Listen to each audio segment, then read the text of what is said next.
Baik, perkenalkan nama saya Denny Jeremia Sihaan dari Universitas Pelita Bangsa dengan NIM 3124195.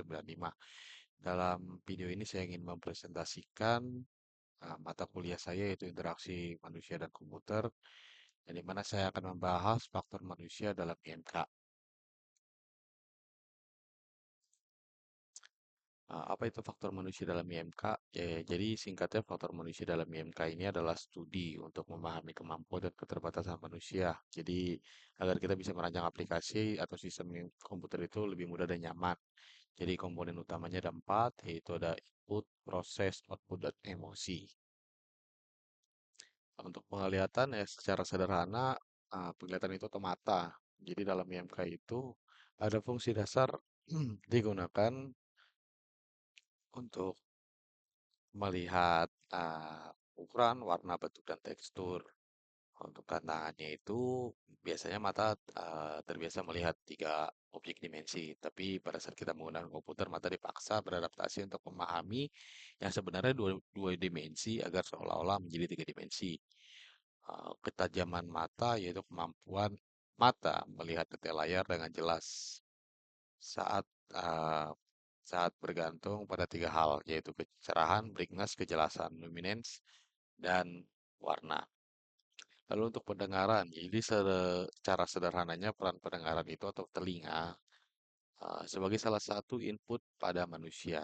Jadi fungsi utamanya itu yaitu digunakan untuk mendengar berbagai elemen suara seperti nada, warna nada, pola titik nada, intensitas atau keras atau lemahnya suara serta frekuensi. Lalu ada sentuhan. Dalam penggunaan teknologi, sentuhan sangat penting agar kita mendapatkan umpan balik fisik yang atau physical feedback. Jadi bahwa perangkat sedang merespon kita. Jadi untuk contoh penerapannya ada tiga yaitu merasakan tekanan yang pertama. Jadi saat kita mengetik keyboard atau klik mouse, ujung jari merasakan tekanan pada tombol. Jadi sensasi kliknya itu secara tidak sadar akan mengonfirmasi kepada tubuh kita bahwasannya tombol sudah berhasil ditekan sehingga kita tidak perlu uh, mengetik dengan cepat tanpa uh, harus terus-menerus melihat keyboard. Yang kedua ada navigasi langsung. Jadi perangkat seperti ini contohnya itu smartphone dan tablet itu ada indera sentuhan. Itu menjadikan input utamanya.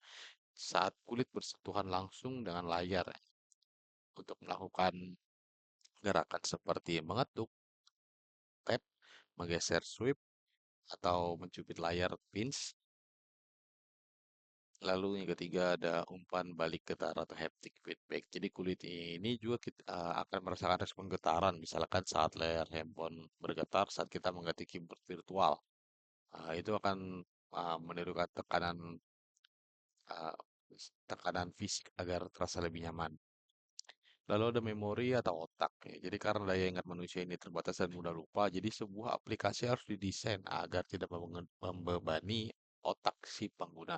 Contoh simpelnya yaitu sistem menjadikan tombol atau icon umum seperti rumah itu untuk menu utama. Jadi sehingga cukup mengenali fungsinya saat melihat tombol tersebut tanpa harus menghafal suatu instruksi yang rumit. Lalu ada suara dan gerakan. Untuk yang suara itu dalam IMK dia berperan sebagai salah satu saluran output dari manusia.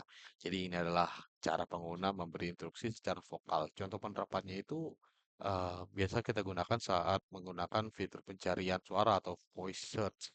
Jadi untuk berinteraksi juga sama interaksi virtual sehingga sistem bisa menangkap berita tanpa harus ada kontak fisik.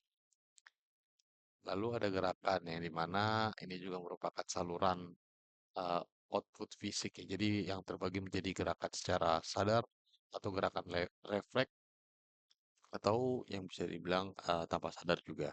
Jadi desain antarmuka ini akan berkaitan dengan seberapa efisiensi jari dan tangan bergerak saat mengetik, mengklik mouse atau menavigasi layar sentuh. Jadi desainnya harus baik untuk memperhitungkan jarak tombol agar gerakan pengguna efisien dan tidak membuat cepat lelah.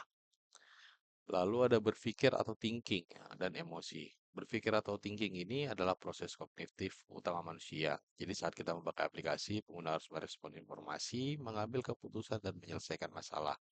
Aplikasi yang baik harus memiliki alur yang logis, seperti navigasi yang jelas, supaya pengguna tidak perlu berpikir terlalu keras untuk sekedar cari sebuah menu.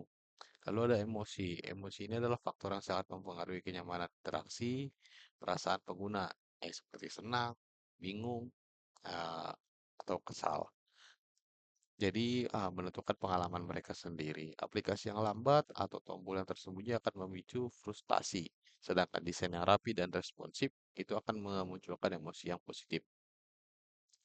Untuk kesimpulan dalam presentasi ini yaitu secanggih apapun sebuah komputer, teknologi harus menyesuaikan dengan manusianya, bukan bukan sebaliknya. Jadi memahami bagaimana cara melihat, mendengar, bergerak, dan berpikir adalah kunci utama untuk menciptakan aplikasi yang mudah dan nyaman untuk digunakan.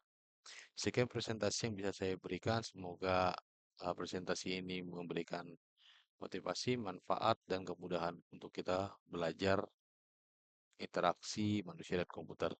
Sekian dari saya tutup. Terima kasih.